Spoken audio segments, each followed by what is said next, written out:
ദൈവനാമത്തുണ്ടായിരിക്കട്ടെ. പ്രാർത്ഥനയുടെ 16-ാമത്തെ ദിവസത്തിലേക്ക് സ്വർഗത്തിലെ ദൈവം നമ്മളെല്ലാവരെയും കൂട്ടിക്കൊണ്ടുവന്ന് ഓർത്ത് ഞാൻ ദൈവത്തെ സ്തുതിക്കുന്നു, സ്തോത്രം ചെയ്യുന്നു.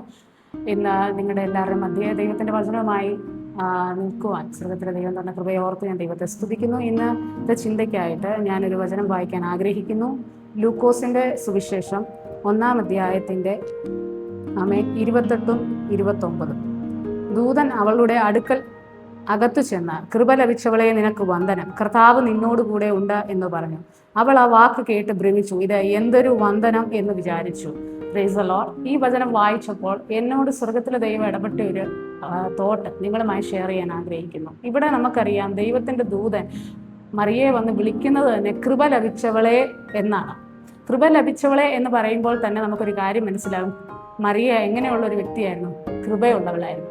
ഇന്ന് എൻ്റെ ഒരു ടോപ്പിക് എന്ന് തന്നെ പറയുന്നത് കൃപ എന്നാണ്. ഈ കൃപ ലഭിച്ചവരുടെ ചില പ്രത്യേകതകളാണ് ഇന്ന് ഞാൻ ദൈവമക്കളുമായ നിങ്ങളോട് ഷെയർ ചെയ്യാൻ ആഗ്രഹിക്കുന്നത്. കൃപ ലഭിച്ചു എന്ന് ദൈവത്തിൻ്റെ ദൂതൻ വന്ന് പറയുമ്പോൾ സ്തോത്രം, ആ കൃപ ലഭിച്ചവരുടെ കുറച്ച് പ്രത്യേകതകൾ. ഒന്നാമത്തെ പ്രത്യേകത എന്ന് പറയുന്നത് സ്തോത്രം, കൃപ ലഭിച്ചവർ ദൈവത്തിൻ്റെ ശബ്ദം കേൾക്കും. അത് ഏത് കാലഘട്ടത്തിലും കൃപ ലഭിച്ചവർ ദൈവത്തിൻ്റെ ശബ്ദം കേൾക്കും. സ്തോത്രം. നമുക്കിവിടെ അറിയാം, ദൂതൻ വന്ന് കൃപ ലഭിച്ചവളെ എന്ന് വിളിച്ചപ്പോൾ ആ മറിയ ഉടനെ കേട്ട് ഭ്രമിച്ചിട്ട് പറയുന്നത് ഇത് എന്തൊരു വന്ദനം എന്ന് വിചാരിച്ചു. അപ്പൊ നമുക്ക് ആ വചനത്തിലൂടെ ഒരു കാര്യം മനസ്സിലാവും, മറിയ അതുവരെ ഇങ്ങനെ ഒരു വന്ദനം തൻ്റെ ജീവിതത്തിൽ എന്ത് ചെയ്തിട്ടില്ല, കേട്ടിട്ടില്ല. ആ കാലഘട്ടത്തിൽ അല്ലെ മറിയയുടെ അത്ര ഏജ് വരെ അങ്ങനെ ഒരു വന്ദനം ആരിൽ നിന്നും മറിയയ്ക്ക് കിട്ടിയിട്ടില്ല. Price the Lord. അപ്പം അങ്ങനെ ഇരിക്കുന്ന ആ കാലഘട്ടത്തിലാണ് ഇങ്ങനെ ഒരു വ്യത്യസ്തമായ ഒരു വന്ദനം. Price the Lord. ദൈവത്തിൻ്റെ ഒരു പ്രത്യേക. അപ്പം കൃപ പ്രാപിച്ച ഒരു വ്യക്തിക്ക് സ്തോത്രം, ഏത് സാഹചര്യമാണെങ്കിലും നമ്മുടെ ചുറ്റുപാടും എങ്ങനെയാണെങ്കിലും നമ്മൾ അതിൻ്റെ നടുവിൽ എന്ത് ചെയ്യും? കൃപ ലഭിച്ചവരാണെങ്കിൽ ദൈവത്തിൻ്റെ ഡയറക്റ്റ് ശബ്ദം നമ്മളോടായിരിക്കും. ആ കാലഘട്ടം വരെ ചിലപ്പം ആരോടും ഇടപെട്ടിട്ടില്ലാത്ത ഒരു രീതിയിൽ ദൈവം എന്ത് ചെയ്യും? കൃപ ലഭിച്ചവരായ നമ്മളോട് ദൈവം ഇടപെടും. Price the Lord. അതാണ് ദൈവത്തിൻ്റെ കൃപയുടെ ഒരു പ്രത്യേകത. ദൈവത്തിൻ്റെ കൃപ പ്രാപിച്ചു കഴിഞ്ഞാൽ നമ്മൾ ദൈവത്തിൻ്റെ ശബ്ദം ഡയറക്റ്റായിട്ട് കേൾക്കും. നമുക്ക് വേറൊരു വ്യക്തിയെ നമുക്ക് നന്നായിട്ടറിയാം. ഉൽപ്പത്തി പുസ്തകത്തിൻ്റെ 6-ാം അധ്യായത്തിൽ വായിക്കുന്ന നോഹ അല്ലേ? നോഹ ആ തലമുറയിൽ സ്തോത്രം, ദൈവം നീതിമാനായിട്ട് കണ്ട ഒരു വ്യക്തിയാണ് നോഹ. Praise the lord. നോഹയും ദൈവത്തിൻ്റെ കൃപ ലഭിച്ചു എന്ന് നമുക്ക് ദൈവത്തിൻ്റെ വചനം വായിക്കുമ്പോൾ നമുക്കറിയാം. ആ കാലഘട്ടത്തിൽ. അപ്പോൾ ആ കാലഘട്ടം എന്ന് പറയുമ്പോൾ നമുക്ക് എല്ലാവർക്കും അറിയാം എന്തൊരു കാലഘട്ടമായിരുന്നു. വഷളത്വം നിറഞ്ഞ് ദൈവം മനുഷ്യനെ സൃഷ്ടിച്ചല്ലോ എന്നോർത്ത് അനുദപിക്കുന്ന ഒരു കാലഘട്ടത്തിലാണ് സ്തോത്രം നോഹ എന്ത് ചെയ്യുന്നത്? നോഹ സ്തോത്രം ദൈവത്തിന്റെ കൃപ പ്രാപിക്കുന്നത്. Praise the lord. അപ്പോൾ നമുക്ക് ഒരു പോയിന്റ് ഓർത്തോണം, നമ്മൾ ചുറ്റുപാടിനെ ഒരിക്കലും നമുക്ക് കംപ്ലൈന്റ് പറയാൻ പറ്റത്തില്ല. ഇന്ന സമൂഹം കാരണമാണ് ഞാൻ ദൈവശബ്ദം കേൾക്കാത്തത്, അല്ലെങ്കിൽ ഇന്ന വ്യക്തി കാരണമാണ് ഞാൻ ദൈവശബ്ദം കേൾക്കാത്തത്, എൻ്റെ ഈ ജീവിത സാഹചര്യം കൊണ്ടാണ് എനിക്ക് ദൈവശബ്ദം കേൾക്കാൻ പറ്റാത്തത് എന്ന് നമുക്ക് ആരെയും പരാതിപ്പെടുത്താൻ പറ്റത്തില്ല. നമ്മുടെ മേൽ യഥാർത്ഥമായ ഒരു ദൈവകൃപ ഉണ്ടെങ്കിൽ തീർച്ചയായിട്ടും നമ്മൾ ഏത് സാഹചര്യത്തിലാണെങ്കിലും, ഏത് ജനത്തിന്റെ ഇടയിലായിരുന്നെങ്കിലും, ഏത് രാജ്യത്തായിരുന്നാലും സ്തോത്രം, നമ്മൾ ദൈവത്തിന്റെ ശബ്ദം കേൾക്കും. അത് ഒന്നാമത്തെ ഒരു സ്തോത്രം ഒരു ഉദാഹരണമാണ്. കൃപ പ്രാപിച്ചവൻ ഏത് സമയത്തും ദൈവമായ യഹോവയുടെ ശബ്ദം കേൾക്കും. Price the Lord. രണ്ടാമത്തെ കാര്യമാണ്, ദൈവകൃപ പ്രാപിച്ചവൻ സ്തോത്രം ഒരിക്കലും അവനവന്റെ ഇഷ്ടത്തിനനുസരിച്ച് മുന്നോട്ട് പോകാൻ പറ്റത്തില്ല. Price the lord. മറിയോട് ദൈവശബ്ദം കേട്ട് കഴിഞ്ഞിട്ട് അടുത്തത് മറിയോട് ദൈവദൂതൻ പറയുന്ന ഒരു കാര്യമാണ്, നീ പരിശുദ്ധാത്മാവിനാൽ ഗർഭം ധരിക്കുമെന്ന്.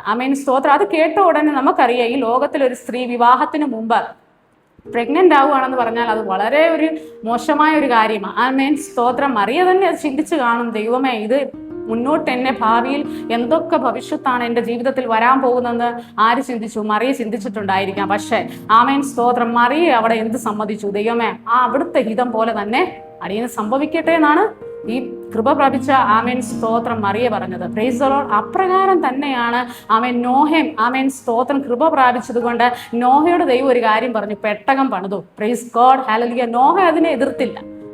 സ്തോത്രം. അതുമല്ല, പെട്ടകം പണിതു എന്ന് പറയുകയും സകല കാര്യങ്ങളും ഗൈഡ് ചെയ്തതാരാ? ദൈവം ആ കാര്യം ഗൈഡ് ചെയ്തത്, അല്ലാതെ ഒരു മനുഷ്യനല്ല ഗൈഡ് ചെയ്തത് നോഹേനെ. ആമേൻ സ്തോത്രം. ഏത് മരം കൊണ്ട് പണിയണം, എത്ര മുഴം വീതി വേണം, എത്ര വേണം നീളം വേണം, എല്ലാ കാര്യങ്ങളും ദൈവം ഗൈഡ് ചെയ്ത്. അവിടെ നോഹയുടെ ഒരു ഇഷ്ടമൊന്നും അവിടെ നടന്നില്ല. Price the Lord. നോഹയൊന്നും പറഞ്ഞില്ല, നോഹ ഒരിക്കലും ഓർത്തില്ല ആമേൻ ദൈവം എന്നോട് സംസാരിച്ചു, ഞാൻ എൻ്റെ ഇഷ്ടത്തിന് ഒരു വെട്ടകം പണിയാമെന്ന് വിചാരിച്ചില്ല. Price the Lord. കൃപ പ്രാപിച്ചവന്റെ രണ്ടാമത്തെ പ്രത്യേകതയാണ് അവൻ ദൈവത്തിന്റെ ഗൈഡൻസിലേ നടക്കത്തുള്ളൂ, ദൈവത്തിന്റെ ഇഷ്ടത്തിനനുസരിച്ച് നടക്കത്തുള്ളൂ. ഒരിക്കലും സ്വന്തം ഇഷ്ടത്തിന് വേണ്ടി കൃപ പ്രാപിച്ചവൻ ജീവിക്കത്തില്ല. Praise the lord. ഹല്ലേലൂയ. ആമേൻ സ്തോത്രം. അത് ഒരു രണ്ടാമത്തെ പോയിന്റ് ആണ്. Praise the lord. നമ്മൾ ദൈവകൃപ നിൽക്കുന്ന ഒരാളാണെങ്കിൽ ആമേൻ സ്തോത്രം, നമ്മൾ ഒന്ന് ഓർക്കണം, നമ്മുടെ ഇഷ്ടങ്ങൾ മരിക്കണം. Praise God. ദൈവത്തിന്റെ ഇഷ്ടമായിരിക്കണം നമ്മുടെ ഇഷ്ടം. Price the lord. ഹല്ലേലൂയ. അതിനുവേണ്ടി നമ്മൾ പ്രാർത്ഥിക്കുകയും ശ്രമിക്കുകയും ചെയ്യണം. ദൈവം ഓരോ കാര്യങ്ങൾ പറയുമ്പോൾ നമ്മൾ ഒന്നാമത് കേട്ടതുപോലെ കൃപ പ്രാപിച്ചവൻ ദൈവശബ്ദം കേൾക്കും. ദൈവശബ്ദം കേൾക്കുമ്പോൾ പിന്നെ നമ്മൾ ചെയ്യേണ്ടത് ആ ശബ്ദത്തിനെ നമ്മൾ അനുസരിക്കുക എന്നുള്ളതാണ്. ആമേൻ സ്തോത്രം. അങ്ങനെ അനുസരിച്ചാൽ മാത്രമേ തുടർന്ന് ദൈവം നമ്മളെ ഗൈഡ് ചെയ്യത്തുള്ളൂ. ആമേൻ. മറിയയുടെ കാര്യം നമുക്ക് നന്നായിട്ട് അറിയാം. Praise the lord. മറിയയുടെ ജീവിതത്തിൽ മറിയ ദൈവത്തിന്റെ ഇഷ്ടത്തിന് മുൻകൂർ കൊടുത്ത് ആമേൻ പിന്നെ അതിന്റെ മുന്നോട്ട് വരുന്ന ഓരോ കാര്യങ്ങളും ദൈവമാണ് ഗൈഡ് ചെയ്തത്. Price the lord. Hallelujah. Noah അതുപോലെ തന്നെ പെട്ടകം ദൈവം പറഞ്ഞ അളവിലും അതേ മരം സെലക്ട് ചെയ്തു പണിതു.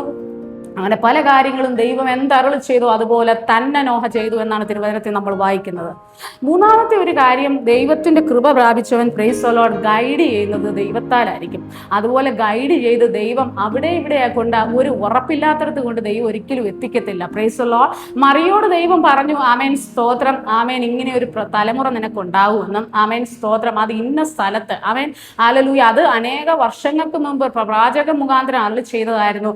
ആമേൻ ബെത്ലഹേമിൽ ആമേൻ സ്തോത്രം ഉണ്ടാവുക എന്നുള്ളത്. ഹല്ലേലൂയ സ്തോത്രം.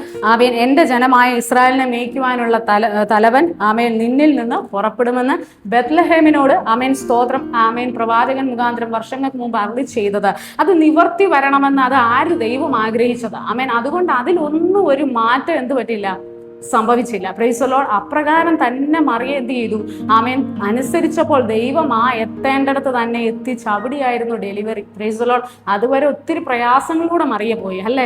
Price the Lord. നമുക്കറിയാം ഒരു പ്രഗ്നന്റ് ആയ യുവതി എന്തോരം ട്രാവൽ ചെയ്തു. ആമേൻ. ആ സമയത്ത് നിയമങ്ങൾ കുറച്ചൊക്കെ വന്നു. ആ നിയമങ്ങളെ അനുസരിക്കേണ്ടതിന് അവർ ഭാര്യയും ഭർത്താവും യാത്രയായി. ആ യാത്രാമധ്യയിലുണ്ടായ ബുദ്ധിമുട്ടുകൾ, ഡെലിവറിക്ക് ഒരു നല്ല പ്ലേസ് കിട്ടിയില്ല, ഇതൊക്കെ ഒരു സ്ത്രീയെ സംബന്ധിച്ച് അവർക്ക് വളരെ വേദനയും പ്രയാസവുമാണ്. Price the Lord. പക്ഷേ ആമേൻ ആ വേദനയും പ്രയാസവും ഒക്കെ ഉണ്ടായിരുന്നിട്ടും വാഗ്ദത്ത നിവർത്തിക്ക് വേണ്ടി മറിയ അതെല്ലാം സഹിച്ച് ആമേൻ വാഗ്ദത്ത പ്രകാരം തന്നെ അതേ പ്ലേസിൽ ആമേൻ സ്തോത്രം ഒരു കുഞ്ഞിന് ജന്മം നൽകുവാൻ മറിയയ്ക്ക് ദൈവം ആമേൻ കൃപ കൊടുത്തു. Price the Lord. അതാണ് കൃപയുടെ ബലം. ഹല്ലേലൂയ. കൃപ പ്രാപിച്ചവൻ ഒരിക്കലും ആമേൻ സ്തോത്രം ലക്ഷ്യമില്ലാത്ത സ്ഥാനത്ത് ചെന്ന് പെടത്തില്ല. Price the Lord. ദൈവം അരുളി ചെയ്ത സ്ഥാനത്ത് തന്നെ ആമേൻ ആമേൻ കൃപ പ്രാപിച്ചവൻ എത്തത്തുള്ളൂ. നോഹയുടെ വിഷയം തന്നെ നമുക്ക് എടുക്കാം. ആമേൻ സ്തോത്രം. നോഹ പെട്ടകം പണിതു, എല്ലാം ചെയ്തു, ദൈവം ഗൈഡ് ചെയ്തു, വാതില് ദൈവം അടച്ചു. ആമേൻ സ്തോത്രം എല്ലാം ചെയ്തു. പിന്നെ വെള്ളത്തിന്റെ ആമേൻ 40 രാവും പകലും ആമേൻ നമുക്കറിയാം എന്തോ ഒരു ജലപ്രളയവും പ്രയാസങ്ങൾ അതിനകത്ത് തന്നെ അവരിരുന്ന് അതിൻ്റെതായ ഡിഫിക്കൽട്ടീസ് ഒരുപാടുണ്ടായി. പെട്ടകം പണിയാൻ തുടങ്ങിയപ്പോൾ തൊട്ട് നോഹയുടെ ജീവിതത്തിൽ ഒരുപാട് പ്രതിസന്ധികൾ ഉണ്ടായി. തൻ ജനത്തോടൊക്കെ പറഞ്ഞു ഇന്ന പോലെയൊക്കെ നടക്കാൻ പോകുന്നതിപ്പോൾ എല്ലാവരും ഇവരെ കളിയാക്കി. Price the Lord. പരിഹസിച്ചു. പക്ഷേ നോഹ ഒരിക്കലും അതിൽ നിന്ന് പിന്മാറില്ല. ദൈവഷ്ടത്തിന് മുമ്പിൽ നോഹ അതെല്ലാം ചെയ്ത് പണിത്. ഒത്തിരി വെല്ലുവിളികൾ നോഹയുടെ ജീവിതത്തിൽ ഉണ്ടായിരുന്നു. പക്ഷേ കൃപ പ്രാപിച്ച നോഹയെ ദൈവം അരാരാത്ത് പർവ്വതത്തിൽ ഉറപ്പിച്ചു. Price the lord. ഹല്ലേലൂയ. കൃപ പ്രാപിച്ച നമ്മളെ ഒരിക്കലും ദൈവം എന്ത് ചെയ്യത്തില്ല, കൈവിടത്തില്ല. ദൈവം ഒരു ലക്ഷ്യസ്ഥാനത്ത് തന്നെ ദൈവം എന്ത് ചെയ്യും, നമ്മളെ ഉറപ്പിക്കും. അതാണ് ദൈവത്തിന്റെ ഒരു വലിയ പദ്ധതി എന്ന് പറയുന്നത്. Praise the Lord. അതുകൊണ്ട് നമ്മൾ എപ്പോഴും ഓർക്കണം, ഈ ഒരു 2025 നമ്മളെ വിട പറഞ്ഞു പോവുകയാണ്. ആമേൻ. Praise the lord. ആമേൻ. ഇനി 2025 നമ്മൾ ആമേൻ സ്തോത്രം ഈ അവസാന കാലഘട്ടത്തിൽ എത്തിയിരിക്കുമ്പോൾ ആമേൻ നമ്മൾ ദൈവസന്നിധിയിൽ എടുക്കേണ്ട ഒരു തീരുമാനമാണ്. ലോകം മാറിക്കോട്ടെ, ലോകത്തിലെ നിയമങ്ങൾ മാറിക്കോട്ടെ, സഭകൾ വേറെ രീതി ആയിക്കോട്ടെ, എന്തുമായിക്കോട്ടെ, പക്ഷേ ആമേൻ നമ്മൾ ദൈവകൃപയിൽ നിൽക്കുക. സ്തോത്രം. നമുക്ക് ഇനി ഒരു കാലഘട്ടം മുന്നോട്ട് നോക്കുമ്പോൾ നമുക്കറിയാം, നമുക്ക് ആമേൻ നോക്കി നമുക്ക് മോറലാക്കാൻ അല്ലെങ്കിൽ നമുക്ക് ആമേൻ സ്തോത്രം ഒരു എന്തുവാ ജീവിതത്തിൽ ഒരു മോഡലാക്കാൻ ഹല്ലേലൂയ ഒരു വ്യക്തി ഇല്ല. Price the Lord. നമ്മുടെ യേശു കർത്താവ് മാത്രമേ ഉള്ളൂ. ആമേൻ. ഒരു മനുഷ്യനെ നോക്കി ആമേൻ നമുക്ക് ഒരിക്കലും നമ്മുടെ വിശ്വാസ ജീവിതം നയിക്കാൻ പറ്റത്തില്ല. ആമേൻ. ഒരു സഭയെ നോക്കി നമുക്ക് എന്ന് കൃപയിൽ നിൽപ്പാൻ കഴിയത്തില്ല. അതിനെല്ലാം നമ്മൾ ദൈവവുമായിട്ടൊരു പേഴ്സണൽ ബന്ധം ഉണ്ടായിരിക്കണം. ദൈവത്തിന്റെ ശബ്ദം കേൾക്കുന്നവരായിരിക്കണം. ആമേൻ. അതുകൊണ്ട് ദൈവകൃപ നമ്മൾ എന്ത് ചെയ്ത് ജീവിതത്തിൽ നിന്ന് കളഞ്ഞു പോകരുത് നമ്മുടെ ലൈഫിൽ നിന്ന്. ആമേൻ. ആ ദൈവകൃപയിൽ എന്നും നമ്മൾ ഉറച്ചു നിൽക്കാൻ നോക്കണം. ഹല്ലേലൂയ. ലോകത്തിൽ ഒന്നും നമ്മളെ കർത്താവിനോട് അടുപ്പിക്കത്തില്ല. പക്ഷേ ആമേൻ, നമ്മുടെ മേലൊരു കൃപയുണ്ടെങ്കിൽ ആമേൻ, ആ കൃപയിൽ നമ്മൾ ഉറച്ചു നിന്നാൽ ഒരിക്കലും ദൈവം നമ്മളെ കൈവിടത്തില്ല. ആമേൻ. ഏത് സാഹചര്യം, പാപം എത്ര ഈ ലോകത്തിൽ പെരുകിക്കോട്ടെ, ആമേൻ, ടെക്നോളജി എത്ര വളർന്നും എത്ര പേരോ നശിച്ചു പോയിക്കൊണ്ടിരിക്കുന്നു, നമ്മളിൽ ഉന്നതന്മാർ എത്രയോ പേർ വീണുകൊണ്ടിരിക്കുന്നു, പ്രൈസ് ദി ലോർഡ്. പക്ഷെ നമുക്ക് അവരിലൊന്നും പുകഴാൻ നമ്മുടെ ലൈഫിൽ ഒന്നുമില്ല. അവരെക്കാൾ ശ്രേഷ്ഠരായതുകൊണ്ടല്ല കേട്ടോ. കർത്താവേ സ്തോത്രം. നമ്മളെല്ലാം ദൈവകൃപ നിൽക്കുന്നത്. ഹല്ലേലൂയ.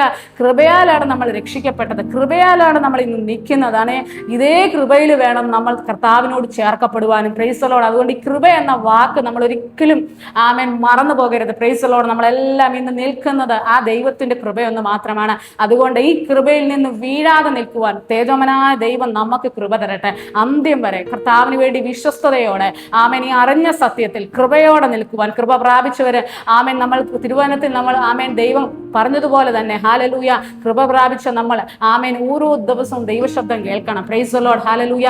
ഞാൻ ഈ പ്രവാചകന്മാർ മുഖാന്തരം സംസാരിക്കുന്നതല്ല ഞാൻ മീൻ ചെയ്യുന്നത്. Price the Lord. ദൈവം പല രീതിയിൽ നമ്മളോട് സംസാരിക്കും. പക്ഷേ ആമേൻ, വ്യക്തിപരമായി നമ്മൾ ദൈവശബ്ദം കേൾക്കാനായിട്ട് ആഗ്രഹമുള്ളവരായിരിക്കണം. ആമേൻ. നമ്മളൊന്ന് കണ്ണുനീരൊഴുക്കിയാൽ അല്ലെങ്കിൽ നമ്മളൊന്ന് ദൈവസന്നിധി ഇരിക്കുമ്പോൾ ഒരു കൂട്ടുകാരനെ പോലെ മോശയുടെ അടുത്ത് വന്നിരുന്ന് ദൈവം സംസാരിച്ചു. ഹല്ലേലൂയ. അതുപോലെ ആമേൻ സ്തോത്രം. നമ്മളും ആമേൻ ആ അപ്പൻ്റെ അടുത്ത് പോയിരുന്നൊന്ന് സംസാരിക്കണം. അതാണ് ദൈവത്തിന്റെ കൃപ എന്ന് പറയുന്നത്. Praise the lord. ആമേൻ. കേൾക്കുക മാത്രമല്ല, അത് അനുസരിക്കാനുള്ള ഒരു നല്ല മനസ്സ് ദൈവം നമുക്ക് തരണം. അങ്ങനെ അനുസരിക്കുവാണെങ്കിൽ ഹല്ലേലൂയ, നമ്മളെ ലക്ഷ്യസ്ഥാനം ഏതാണ്? നമ്മുടെ ലക്ഷ്യസ്ഥാനം പുതിയ നിയമത്തിൽ നമ്മുടെ ലക്ഷ്യസ്ഥാനം എന്ന് പറയുന്നത് നിത്യതയാണ്. ആമേൻ. ആമേൻ സ്തോത്രം. ആമേൻ. മറിയയെ ബത്ലഹേമിൽ എത്തിച്ചു. നോഹയെ ഹല്ലേലൂയ സ്തോത്രം അരാറാത്ത് പർവ്വതത്തിൽ ഉറപ്പിച്ചതുപോലെ നമ്മളെ ദൈവം ഉറപ്പിക്കേണ്ട ഒരു രാജ്യം എന്ന് പറയുന്നത് നമ്മുടെ നിത്യ സ്വർഗരാജ്യമാണ്. ആമേൻ. അവിടെ എത്തുവോളം ആമേൻ നമ്മൾ ആ കൃപയിൽ നിൽക്കാൻ ദൈവം നമ്മളെ സഹായിക്കട്ടെ. ഹല്ലേലൂയ. ആമേൻ. ഈ വചനങ്ങൾ ആമേൻ കർത്താവ് നിങ്ങളുടെ കേട്ട എല്ലാ ദൈവമക്കൾക്കും അതൊരു അനുഗ്രഹവും വിടുതലുമായിരിക്കട്ടെ. ആമേൻ. ഞാനും പ്രാർത്ഥിക്കുന്നു, നിങ്ങളും പ്രാർത്ഥിക്കുക. അന്ത്യം വരെ കർത്താവെ ദൈവമാ തന്ന കൃപയിൽ നിലനിൽക്കുവാൻ, നിഗളിക്കാതെ അഹങ്കരിക്കാതെ കർത്താവിന്റെ സന്നിധി താഴ്മയോടെ എളിമയോടെ നിന്ന ഈ ദൈവകൃപയിൽ അന്ത്യം വരെ നല്ലൊരു ഓട്ടം ഓടുവാൻ സ്വർഗത്തിലെ ദൈവം നിങ്ങളെയും എല്ലാവരെയും ദൈവം അനുഗ്രഹിക്കട്ടെ.